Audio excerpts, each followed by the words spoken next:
Hello student, welcome back. फिर से स्वागत है आपका एक नई सीरीज के साथ।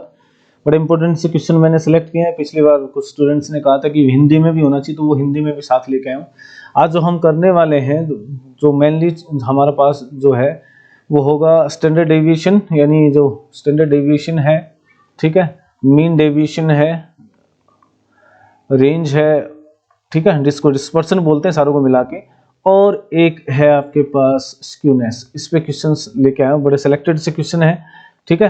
चलिए साथ साथ डिस्कस भी करते जाएंगे। सबसे पहले फर्स्ट क्वेश्चन देखिए, if each observation is reduced by 5 then standard deviation reduced by. देखिए ये दो चीजें होती हैं, आपको मैं पहले बता देता हूं। एक तो होता है स्केल का चेंज होता है, ठीक है, स्केल चेंज यानी फैक्टर चेंज जिसको बोलते हैं, फैक्टर यानी किसी से गुणा करना या भाग देना। और एक होता है ओरिजिन में चेंज कर देना, ठीक है, चेंज इन ओरिजिन, ठीक है, मूल बिंदु परिवर्तन जिसको बोलते हैं। अब देखिए चेंज इन ओरिजिन का मतलब होता है कि जीरो कुछ चीजें ऐड कर दो या माइनस कर दो, या तो क्या कर दें, किसी चीज में ऐड कर दें या सब्ट्रैक्ट कर दें, घटा दें, ठीक है, माइनस कर दें। अगर ऐड और माइनस करने से कुछ फर्क पड़ रहा है तो वो चेंज इन ओरिजिन हो गया, ठीक है, मूल बिंदु प्रतिस्थापन हो गया, जिसको मूल बिंदु को स्थापित करना हो गया दूसरे बिंदु पर। स्केल का मतलब हो गया किसी फैक्टर या स्केल का मतलब कहीं नई स्केल ले लें, यानी किसी से गुणा कर दें या भाग कर दें। तो इसमें अलग अलग इफेक्ट होता है, ठीक है। सबसे पहले बात करते हैं स्टैंडर्ड डेविएशन की। स्टैंडर्ड डेविएशन सिग्मा से जिसको लिखते हैं, इसका स्क्वायर वेरिएंस होता है, ये हम जानते हैं, सिग्मा स्क्वायर से लिखते हैं, ठीक है। स्टैंडर्ड डेविएशन प्रमाप विचलन और ये वेरिएशन का विचरण हो जाता है, ठीक है। तो इसमें कह रखा है कि 5 कम कर दिया, 5 कम कर दिया, तो देखिए स्टैंडर्ड डेविएशन जो होगा, राइट, डेविएशन जिसमें वर्ड आ गया डेविएशन, देखिए समझिए इसको, डेविएशन वर्ड आ गया जहां पे, यानी आपके पास क्या आ गया, विचलन आ गया, विचलन शब्द आ गया। तो विचलन शब्द जहां पे भी आएगा तो इसको कुछ भी घटा दो, कुछ भी जोड़ दो, कोई फर्क नहीं पड़ेगा। इसका मतलब इसमें आंसर होगा नो चेंज।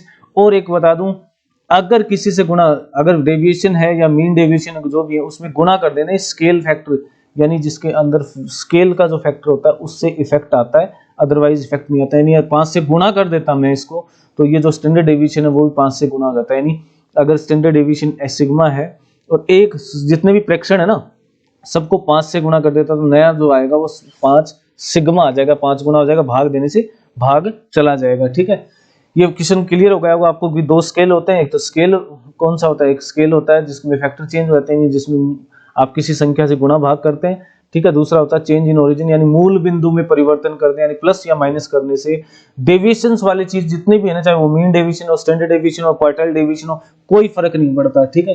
फर्क कब पड़ता है, उनमें जब आप स्केल चेंज करते हो। हाँ, अगर हम मीन की बात करेंगे, अर्थमेटिकल मीन जिनको गणितीय माध्य बोलते हैं ना, उसमें सब पे असर पड़ता है, ठीक है। अगला क्वेश्चन लेते हैं, देखिए क्वेश्चन नंबर 2 देखिए, mean deviation is minimum when taken from. माध्य विचलन न्यूनतम कब होता है, माध्य विचलन देखिए मीन डेविएशन, इसको कब कैलकुलेट करते हैं, इसमें देखिए हम डेविएशन निकालते हैं मीन से, जिसको हम लिख सकते हैं x, ठीक है, आईज माइनस एक्स बार, बार का मतलब मीन, ये डेविएशन लेते हैं। लेकिन इसका साइन छोड़ देते हैं, ये हमें पता है, यानी मॉडुलस लगा देते हैं, यानी इसको प्लस माइनस को हटा देते हैं, तो ये इसको इसके लिए यूज करते हैं और n से डिवाइड कर देते हैं, तो वो क्या आ जाता है, मीन डेविएशन आ जाता है। फ्रीक्वेंसी है तो फ्रीक्वेंसी से इनटू कर देते हैं, कोई फर्क नहीं पड़ता, सीधी सी बातें। मध्य विचलन न्यूनतम को हुआ, देखिए मध्य विचलन हमेशा न्यूनतम होता है जब आप कैलकुलेट करते हो मीडियन से, यानी माध्यिका से अगर कैलकुलेट करूंगा मैं, ठीक है, माध्यिका मीडियन जिसको बोलते हैं, अगर मीडियन से कैलकुलेट करूंगा तो मीन डेविएशन की वैल्यू हमेशा सबसे कम होती है। ध्यान रखना, कंफ्यूज मत होना, ये किसके लिए बता रहा हूं मैं, मध्य विचलन के लिए बता रहा हूं, मीन डेविएशन के लिए बता रहा हूं, राइट। लेकिन स्टैंडर्ड डेविएशन जब होगा, स्टैंडर्ड डेविएशन किसके लिए न्यूनतम होगा, स्टैंडर्ड डेविएशन वैसे ही हम कैलकुलेट किससे करते हैं, मीन से करते हैं, ठीक है, इसको दूसरे से करते ही नहीं है। और सबसे बेस्ट भी किससे होता है, अगर मीन डेविएशन की बात करता हूं, सबसे बेस्ट, सबसे उत्तम किसके लिए, किसके साथ आएगा, अगर मैं मीडियन से कैलकुलेट करता हूं तो इसके मान सबसे उत्तम आता है, ठीक है।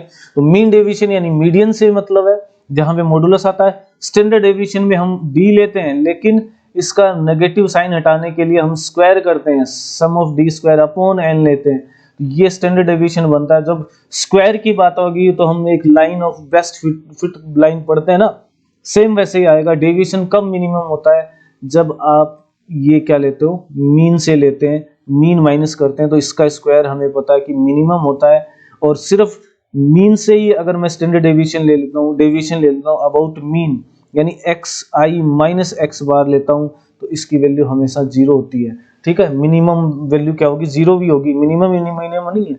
अगर डेविएशन किससे ले लिया मैंने, स्टैंडर्ड डेविएशन, अगर डेविएशन ले लिया मैंने किससे, इसके अंदर, तो मीन से डेविएशन लूंगा तो जीरो होगा। लेकिन मध्य विचलन में जब मॉडुलस लगाते हैं तो उनका सम लेते हैं ना, सम लेते हैं ये पूरा। ठीक है, तो मध्य विचलन न्यूनतम कब होगा, मध्य विचलन न्यूनतम तब होगा जब हम किससे कैलकुलेट करेंगे, मीडियन से कैलकुलेट करेंगे। बड़ा अच्छा क्वेश्चन था। नेक्स्ट क्वेश्चन पे चलते हैं। देखिए थर्ड क्वेश्चन क्या दे रखा है आपको, देखिए सबसे अच्छा क्वेश्चन है, बहुत अच्छा क्वेश्चन, कई बार पूछते हैं, बहुत बार पूछा हुआ है एग्जाम में, कि standard deviation sigma, mean deviation जिसको हम डेल्टा से लिखते हैं, और क्वार्टाइल डेविएशन जो होता है उसमें क्या संबंध होता है, तीनों क्या है, विचरण के माप है। ठीक है, तो इसमें संबंध होता था कि सबसे बेस्ट मेथड है याद करने का, आप यही लिखो, सबसे पहले लिखो sigma, standard deviation, mean deviation और क्वार्टाइल डेविएशन। इसको 6 कर दो, इसको देखो यहाँ लिख देता हूँ मैं, 6 कर दो, इसको 7.5 कर दो, यानी 1.5 जोड़ दो 1.5, इसमें भी 1.5 जोड़ दो 9, तो ये सिग्मा इक्वल टू ये डेल्टा और ये 9 क्वार्टाइल डेविएशन। अच्छा, इससे और 2-3 क्वेश्चन बन सकते हैं। देखिए क्या है वो क्वेश्चन, मैं बता देता हूँ आपको। ये जो क्वेश्चन ये तीनों में रिलेशन होता है। अब किसी दो में पूछा हो आपसे तो दो में भी निकाल सकते हो, जैसे इन दोनों को बराबर रख देंगे, इन दोनों में पूछा इन दोनों को बराबर रख देंगे। तो इसमें जो पहले तो इसी क्वेश्चन को देख लेते हैं, इसमें ऑप्शन होगा आपका क्वार्टाइल, ये इसे 6 होगा, सॉरी ये 6 है, तब सही आ जाएगा क्वेश्चन नंबर बी। ठीक है, ऑप्शन बी सही आ जाएगा। अब देखिए इन दोनों में रिलेशन पूछा हो तो क्या आएगा, आप कहोगे कि सर बुक्स में तो वो पॉइंट में नहीं दे रखा, मैं पॉइंट में क्यों बता रहा हूँ, उसका भी रीजन बताऊंगा। 6, 7.5 और 9, 1.5 का अंतर है। इन दोनों में पूछा हो 6 सिग्मा इक्वल टू, सर इनमें तो ऐसा आता ही नहीं है, आता है देखो, आप करो सिग्मा कितना आ जाएगा, 7.5/6 डेल्टा आ जाएगा यानी मीन डेविएशन होगा। अब इसको काट दो ना आप, भैया पॉइंट हटा देते हैं, 15 से काट दो, 15 5 75, 15 चौक 60 हो गया, ये लीजिए सिग्मा। उसके बाद इन दोनों में पूछे तो वही आ जाएगा, देखो 15 से काटोगे तो 15 7 छिक्के आ जाएगा, 15 5 75 और 15 छिक 90, यानी डेल्टा अगर लूंगा मैं तो ये देखिए 7.5 का मतलब ये 9/7.5 आ जाएगा, और क्वार्टाइल डेविएशन। ठीक है, और इससे डेल्टा जो बनेगा मेरा, देखिए ये हटा देते हैं, काट देते हैं, तो 15 छिक 90, 15 5 75, 6/5 क्वार्टाइल डेविएशन आता है। इंटरेस्टिंग सा रिजल्ट है। वैसे आप 4 5 6 भी लिख सकते थे, लेकिन मैंने जानबूझ के लिखा है, क्यों लिखा अभी बताता हूँ, 1 मिनट रुकिए। अब देखिए इन तीनों में रिलेशन आप आराम से लिख सकते हो, कोई बड़ी बात नहीं है। एक चीज और पूछ लेते हैं, इसमें सबसे छोटा कौन सा होता है, सिग्मा डेल, देखो इनमें भी रिलेशन ना, सिग्मा डेल्टा और क्वार्टाइल डेविएशन। ठीक है, स्टैंडर्ड डेविएशन, मीन डेविएशन, और ये प्रमाप विचलन, मध्य विचलन और चतुर्थांश विचलन, इसमें से सबसे बड़ा कौन सा होगा। देखो यहाँ पे, यहाँ 6 से गुणा हो रहा है, या 7.5 से हो रहा है, या 9 से, यानी इस ये सबसे छोटा होगा, सबसे छोटी वैल्यू ये देगा, बीच के 50% ही देता है, सबसे बड़ा ये छोटा ये होगा, फिर ये बड़ा होगा, और फिर सॉरी उल्टा लिख दिया मैंने, तो इसको क्या करें, सबसे छोटा होगा ये, क्योंकि जिसके साथ ज्यादा बड़ा हो रहा है ना, तीनों को बराबर करना है, इसको ज्यादा बड़ा करना है, तो इसमें कंफ्यूजन ही नहीं है, याद करना नहीं होता है, बस ये रिलेशन याद है। अब एक चीज और देखिए, अगर मैं ये लिखता हूँ ना 6, 7.5 और 9, 6 डेल और ये 7.5 मीन डेविएशन और 9 गुणा क्वार्टाइल डेविएशन, तो ये आपकी रेंज के बराबर होता है। ये किसी ने नहीं बताया होगा आपको कि रेंज भी होती है इसके बराबर, कि 6, 7.5 और 9 होते हैं, तीनों का गुणा, तीनों बराबर हो जाते हैं। जब 6 लिखूं इसको 7.5, यानी रेंज किसके बराबर होती है, 6 ये होती है डेल के बराबर। अच्छा, रेंज किसके बराबर होती है, 7.5 मीन डेविएशन के बराबर होती है, 7.5 गुना होती है। और रेंज किसके इक्वल होती है, क्वार्टाइल डेविएशन की 9 टाइम्स होती है, 9 गुना होती है। आपको पता भी होगा क्वार्टाइल डेविएशन में हम क्या बात करते हैं, ऐसे डिवाइड करते हैं ना पार्ट में, तो ये 9 गुना करते हैं। अच्छा, ये भी पता होगा, जैसे जैसे कर्व बनता है ना हमारा नॉर्मल प्रोबेबिलिटी कर्व, तो इसमें 6 लेते हैं ना, यहाँ मीन हो जाता है, 3 इधर लेते हैं, 3 इधर, 97.73 के आसपास ये वो हो जाता है, 99 पॉइंट्स पूरा कवर हो जाता है। इसका मतलब ये 6 गुना है इसका, ये 7.5 गुना है इसका, करेंगे ना मीन डेविएशन का, वो रेंज आ जाएगी। बड़ा इंटरेस्टिंग सा फैक्ट बताया आपको, बिल्कुल इससे क्वेश्चन आने वाला है। ठीक है, नेक्स्ट क्वेश्चन पे चलते हैं। देखिए क्वेश्चन क्या है, relationship between standard deviation and range is, देखो अभी अभी मैंने बताया आपको, स्टैंडर्ड डेविएशन यानी सिग्मा और रेंज आर में क्या रिलेशन है, अभी बताया था मैंने। ये 6 लिखेंगे, ये 7.5 करेंगे और ये 9 करेंगे। इससे बढ़िया मेथड क्या बताऊं अब आप लोगों को, इससे इजी तो कोई होगा ही नहीं। ठीक है, 7.5 ये लो, रेंज किसके इक्वल है, 6 गुना किसके, मीन डेविएशन के लिए पूछा है, मानक विचलन के लिए पूछा, स्टैंडर्ड डेविएशन के लिए पूछा, सॉरी मैंने इसमें लिख दिया स्टैंडर्ड डेविएशन को, इसको थोड़ा सा कन्वर्ट कर लेना और इसको क्या कर लेंगे, मीन डेविएशन कर लेंगे। मीन डेविएशन से क्या रिलेशन है, और ये मीन की जगह आ जाएगा, यहाँ मानक की जगह आ जाएगा आपके पास मध्य विचलन। ठीक है, और अगर दोनों तीनों में बता दिया मैंने तो रिलेशन आपको जो भी लिखना है। अब इससे रिलेशन क्या है, इससे 7.5 गुना होगा, ये लो, और अगर ये स्टैंडर्ड डेविएशन लिख दूं यहाँ पे तो ये वाला सही हो जाएगा। ठीक है, आपको समझ आ गया होगा। नेक्स्ट क्वेश्चन पे चलेंगे। अब नेक्स्ट क्वेश्चन देखिए, क्वेश्चन देखिए क्या है, खुली श्रृंखला के लिए निम्न में से किसकी गणना की जा सकती है। ठीक है, किसकी गणना की जा सकती है आपको ये बताना है। खुली श्रृंखला में हमें पता है कि देखिए लास्ट में एंड पॉइंट नहीं हो तो किसकी कर सकते हो आप, रेंज नहीं कर सकते क्योंकि लास्ट और फर्स्ट और लास्ट चाहिए होता है। स्टैंडर्ड डेविएशन कर सकते हो क्या, स्टैंडर्ड डेविएशन भी नहीं कर सकते क्योंकि सिग्मा क्या है, सारे सम ऑफ एक्स डी स्क्वायर चाहिए होता है, सबसे डेविएशन निकालना है। क्वार्टाइल डेविएशन और मीन डेविएशन में सारी वैल्यू यूज होती है। क्वार्टाइल डेविएशन में क्या होता है, Q3 निकालते हैं और Q1 निकालते हैं, इसका कर सकते हैं। आपको लास्ट की वैल्यू भी नहीं पता ना आपको, तो इसके बीच में 50% वैल्यूज आती हैं, 50% का ही कैलकुलेशन करते हैं इसमें। ठीक है, ये डेविएशन का सबसे इजी मेथड है। रेंज के बाद यही आता है क्वार्टाइल डेविएशन। ठीक है, नेक्स्ट क्वेश्चन पे आ जाते हैं। बड़ा इंपॉर्टेंट क्वेश्चन है, फिर से बता देखिए, बड़ा अच्छा क्वेश्चन सेलेक्ट किया है। The mean and standard deviation of A series 64 and 4 respectively. X bar mean they रखा है 64 आपको, ठीक है, और एक्स बार है, और स्टैंडर्ड डेविएशन सिग्मा दे रखा है आपको 4। तो 90% पॉपुलेशन का विस्तार कब होगा। अगर मैं ये आपको थोड़ा सा कंसेप्ट बता देता हूँ, देखिए नॉर्मल प्रोबेबिलिटी कर्व बनाता हूँ मैं। अगर नॉर्मल प्रोबेबिलिटी कर्व बनाया मैंने, ये लीजिए, ठीक है, ऐसा ही होता है बिल्कुल सिमेट्रिक और स्क्यू सिमेट्रिक के अकॉर्डिंग। तो ये मान लेते हैं सिमेट्रिक है, ये एक्स बार कहीं होगा यहाँ पे 64, अगर सिमेट्रिक है तो ये एक्स बार हो जाएगा, यानी यहाँ 64 है। अगर इसका एक ये विस्तार बढ़ा देता हूँ, ठीक है, दोनों तरफ सिग्मा, एक सिग्मा इधर एक इधर, प्लस का माइनस का, ठीक है, तब तो आपने के पास क्या आ जाता है, ये रेंज आ जाएगी। ठीक है, उसने 95 पूछा, और एक और बढ़ा देता हूँ, एक सिग्मा और जोड़ देता हूँ उसमें, यानी कुल मिला के ये हो गया और ये आ गया। यानी यहां तक ये कितना है, यहां तक आपके पास है 2 सिग्मा इधर और 2 सिग्मा इधर, मीन के इस साइड। यानी अगर ये जोड़ते हैं तो ये 95%, ठीक है, 0.73% के आसपास इस एरिया को कवर कर लेता है। और अगर मैं मीन में ये करता हूं, मीन में +-3 स्टैंडर्ड डेविएशन करता हूं, तो ये क्या करता है 97 पॉइंट, ठीक है, 99 पॉइंट, ठीक है, 48 या 7 ऐसे कुछ वैल्यू आती है, 48 के आसपास, यानी लगभग 100% को ही कवर कर लेता है।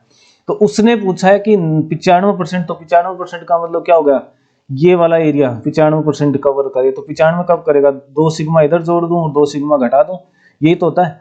तो क्या आएगा, देखिए अब 64 दे रखा है आपको मीन, है ना, एक्स बार मीन 64 है, स्टैंडर्ड डेविएशन 90%। विस्तार क्या होगा, विस्तार क्या होगा, देखिए ये मैंने वैल्यू लिख दी। विस्तार होगा 64 में से 2 गुना 4 घटा दो, और 64 में 2 गुना 4 जोड़ दो, ठीक है, ये तो 8 कम करेंगे तो आपका आ गया 56, और इसमें 8 जोड़ देंगे तो 72, यानी ये होगा 56 से 72। अपर लिमिट तो ये होगी, ठीक है, पूरा ये ऐसे आएगा 56 से 72 के बीच में। अगर ये विस्तार इतना है, ठीक है, तो आपकी पूरी पॉपुलेशन आ जाएगी, समझ आ गया। लेकिन 19.5 पॉपुलेशन किस विस्तार में आएगी, तो वो आएगी 56 में। इसको थोड़ा सा करेक्ट कर लेना, ये ऑप्शंस 56 से लेकर 72 तक, ठीक है, ऑप्शन छोड़िए। अब मैं बता रहा हूं आपको कि इसमें क्या करेंगे। अगर आपसे 99% पूछ लेता तो आप क्या करेंगे, 3 गुना 64 माइनस 3 सिग्मा, ठीक है, या 64 प्लस 3 सिग्मा जोड़ देंगे, यानी 3 गुना करके जोड़ देंगे, यानी 64 माइनस 12, और इस दर हो जाएगा 64 प्लस 12, ये तो आपका आ जाएगा 76, और इसमें आ जाएगा आपको 12 माइनस करेंगे तो 52, ठीक है। तो यानी इस रेंज में क्या आ जाएंगी 90%, 99% पॉपुलेशन आ जाएगी। ओके, नेक्स्ट क्वेश्चन पे चलते हैं। देखिए क्वेश्चन नंबर 7 देखिए, ये किससे रिलेटेड है? असमितता यानी स्क्यूनेस, स्क्यूनेस से रिलेटेड है, एसक्यू जिसको बोलते हैं हमने। ठीक है, दो तरह की स्क्यूनेस होती है, एक तो प्रथम माप होता है, एक सेकंड होता है। अब आगे बात करते हैं। इसमें पूछा क्या, ऋणात्मक असमितता के लिए कौन सा सर्वसम्मिका सही है? तो देखिए ऋणात्मक कौन सी होगी? पहले तो मैं कर्व बनाता हूँ एक सिमेट्रिक, ऐसे बिल्कुल सिमेट्रिक, इसमें कोई वो नहीं होगी। ठीक है, यहाँ मीन मोड मीडियन तीनों इक्वल होते हैं, मीडियन ठीक है z और मीडियन को लिख दो m से, तो तीनों इक्वल होंगे। अगर ये इस तरफ झुका हुआ है, ठीक है, दाईं तरफ झुका हुआ, तो इसको बोलते हैं पॉजिटिव स्क्यूनेस, पॉजिटिव स्क्यूनेस। और ये बाईं तरफ झुका हो तो इसको बोलते हैं ऐसे ऐसे ऐसे हो रहा है और ये ऐसे, तो ये बोलते हैं, इसको बोलते हैं नेगेटिव स्क्यूनेस। ठीक है, स्क्यूनेस, पॉजिटिव स्क्यूनेस, नेगेटिव। अब देखिए कैसे पता चले कि मीन बड़ा होगा कि मीडियन? सबसे सीधी सी बात है, मीडियन तो हमेशा बीच में आती है, तो हमें यहाँ से यहाँ तक देखूंगा तो इसके बीच में यहीं पे कोई मीडियन है, तो ये मेरी मीडियन हो गई। ठीक है, जेड क्या होता है? जेड यानी मोड, सबसे हाईएस्ट यहीं पे है, तो मोड यहाँ पे होगा आपका, ये मैंने मोड बना दिया। और मीन जिधर छोटा हो जाएगा ना, ये जिस साइड लंबा खिंच जाता है वहीं पे मीन आ जाता है, तो यानी मीन यहाँ होगा इसमें। और अगर पॉजिटिव स्क्यूनेस है तो मोड तो वही हाईएस्ट पे होगा, मीडियन यहाँ होगी, ये आपका मोड होगा, ये मीडियन होगी, और यहाँ पे आपका मीन आ जाएगा। ठीक है, मीन जिसको मैं एक्स बार से लिख देता हूँ, ये एक्स बार आ गया, तो ये मीन है, ये मीडियन है और ये मोड है। अब देखिए क्या पूछा उसने, नेगेटिव, नेगेटिव वाला ये skewness. Which of the following, अब मेजरमेंट क्या होता है? स्क्यूनेस को ऐसे ही निकालते हैं ना, स्क्यूनेस को निकालने का। ठीक है, दो फॉर्मूले थे, एक तो उसका बाउले का है और एक आपके पास स्क्यूनेस जिसने दिया था पियर्सन ने, कार्ल पियर्सन ने। राइट, तो ये स्क्यूनेस होता है क्या है? ये जेड माइनस आपके पास जो होता है, सॉरी, ये एक्स बार मीन माइनस जेड, इसी को बोलते हैं स्क्यूनेस। कोफिशिएंट होता है तो उसे डिवाइड कर देते हैं मीन से। अब देखिए सबसे पहले क्या दे रखा है आपको, नेगेटिव, नेगेटिव वाला ये, इसमें मोड सबसे ज्यादा होगा, मीन उससे कम होगी, और ये जो है मोड सबसे ज्यादा और मीन सबसे कम होगा। तो ये देखो मोड सबसे ज्यादा कहाँ पे है? Mode is greater than median, तो ये दोनों ऑप्शन एक ही आ गए, वैसे तो एक ही है। ठीक है, तो इसको आप चेंज कर सकते हो, मतलब ठीक है, ऑप्शन ए और डी, यानी आपको पता चल गया यहाँ से कि मोड क्या है, सबसे ज्यादा है, और मीडियन बीच में होगी। ठीक है, और मीन सबसे कम होगा। अगर ये पॉजिटिव की बात करता, अगर ये पॉजिटिव की बात करता, तो इसका मतलब पॉजिटिव में क्या होता? पॉजिटिव वाले ऑप्शन में मीन सबसे ज्यादा होगा और मोड सबसे कम होगा। आपको समझ आ गया होगा, इसको बोलते हैं धनात्मक असमितता। ठीक है, और इसको बोलते हैं नेगेटिव यानी ऋणात्मक। ठीक है, नेक्स्ट क्वेश्चन की ओर चलते हैं। देखिए 8th क्वेश्चन, धनात्मक असमित वर्गीकरण के लिए महत्तम संख्या, मुख्य संख्या, ठीक है, एक्सट्रीम वैल्यू, जो सबसे ज्यादा वैल्यू होती है ना, सबसे ज्यादा या सबसे कम संख्याएं lies on A positive skewed, positive skewed अभी अभी बनाया हमने, ऐसे बनेगा ये, ऐसे। इसमें जो ज्यादातर संख्याएं हैं वो किस साइड होंगी? ज्यादातर जो बड़ी संख्याएं जिसको बोल सकते हैं, ठीक है, extreme values lies on in the middle, extreme value, सबसे बड़ी वैल्यू किस साइड होंगी? इस साइड झुका हुआ कर्व, ठीक है, तो ज्यादातर वैल्यूज इस साइड होंगी। लेकिन एक्सट्रीम, एक्सट्रीम का मतलब ये जो कितना कर्व पास आ रहा है, एक्सट्रीम वैल्यू यहाँ है, सबसे ज्यादा बड़ी वैल्यू किस साइड होंगी? ये तो आपका दाईं तरफ हो गया, ठीक है, बाईं तरफ हो गया, दाईं तरफ हो गया यहाँ पे राइट साइड, और ये लेफ्ट साइड हो गई, लेफ्ट यानी बाईं तरफ हो गया। तो किस तरफ होंगी? ये होंगी लेफ्ट रेल्स, यानी लेफ्ट की तरफ बिल्कुल बड़ी बड़ी वैल्यू है ना, वो ज्यादा वैल्यू यहाँ पे आ जाएंगी। ठीक है, ये वैल्यू इस तरफ ये खींचा हुआ होगा। ओके, नेक्स्ट करते हैं। देखिए 9th क्वेश्चन बड़ा इजी सा क्वेश्चन है, कोई दिक्कत नहीं होगी इसमें तो आपको, कि सिमेट्रिक कर्व होता है, सिमेट्रिक कर्व होता है, उसके लिए स्क्यूनेस का मान कितना होगा? कितना स्क्यूनेस होगा? उसके लिए 0 होगा, ना वो लेफ्ट की तरफ झुकता है ना ही राइट की तरफ झुकता है, बिल्कुल ऐसे बेल शेप्ड हो जाता है। ठीक है, सिमेट्रिक, बिल्कुल परफेक्ट सिमेट्रिक होगा, वो दोनों तरफ इक्वल होता है, तो इसका मतलब स्क्यूनेस इसमें होती ही नहीं है, स्क्यूनेस होती है 0। ठीक है, नेक्स्ट और कर लेते हैं। चलिए क्या दिया है, अगर प्रत्येक मान को, ठीक है, वेरिएंस के प्रत्येक मान को c से विभाजित कर दें तो वेरिएंस होगा। वेरिएंस आपको पता ही है क्या होता है वेरिएंस, और वेरिएंस होता है सिग्मा स्क्वायर, ठीक है, समझ गए, जिसको विचरण बोलते हैं। If each value is divided by constant c then the coefficient of variance, ठीक है, गुणांक पूछा आपसे, तो वेरिएंस गुणांक, यहाँ गुणांक हो रहेगा, वेरिएंस गुणांक क्या होता है, sigma upon x bar into 100, ये होता है ना, कोफिशिएंट ऑफ वेरिएंस ये होता है। अब देखो c से विभाजित कर दिया हमने प्रत्येक मान को, c से विभाजित कर दिया तो नया जो आएगा वो ये भी क्या होगा, c से विभाजित हो जाएगा, ठीक है। और मीन भी क्या होगा, मीन भी भैया c से विभाजित हो जाता है, संख्याएं हमने किए हैं, यानी जो हमारे ऑब्जर्वेशंस थे उनको c से विभाजित कर दिया तो ये भी c से विभाजित हो जाएगा, यानी डिवाइड हो जाएगा, और ये भी डिवाइड हो गया, और इंटू 100 तो ये बनेगा नया, और ये बनेगा तो देखो ये c से c वापिस क्या होगा, कैंसिल हो जाएगा, यानी sigma upon x bar into 100। अब देखिए कंफ्यूज करने वाला क्वेश्चन है कि हम क्या पढ़ते हैं, गुणांक को पूछा है, कोफिशिएंट ऑफ वेरिएंस पूछा, ध्यान रखना, अगर वेरिएंस होता सिर्फ तो वो ठीक है, उससे c से गुणा हो जाता, लेकिन ये क्या कर रहा है, कोफिशिएंट ऑफ वेरिएंस पूछा है, कोफिशिएंट पूछा तो इसका मतलब x बार यानी मीन से हमें डिवाइड करना पड़ता है, तो ये c से डिवाइड करने से वेरिएंस क्या हो जाता है, ये स्टैंडर्ड डेविएशन c से डिवाइड हो जाता है, हमने थोड़ी देर पहले डिस्कस किया था, ठीक है, स्केल वाली बात की थी, जिसमें गुणांक या किसी से मल्टीप्लाई करने से डिवाइड करने से क्या होता है, उतना ही मल्टीप्लाई या डिवाइड हो जाता है, मीन वैसे ही हो जाता है, गुणा करने से डिवाइड करने से प्लस माइनस, ये तो सबसे इफेक्ट होता है इसको, तो इसका मतलब दोनों c से डिवाइड हो गए, ये होगा।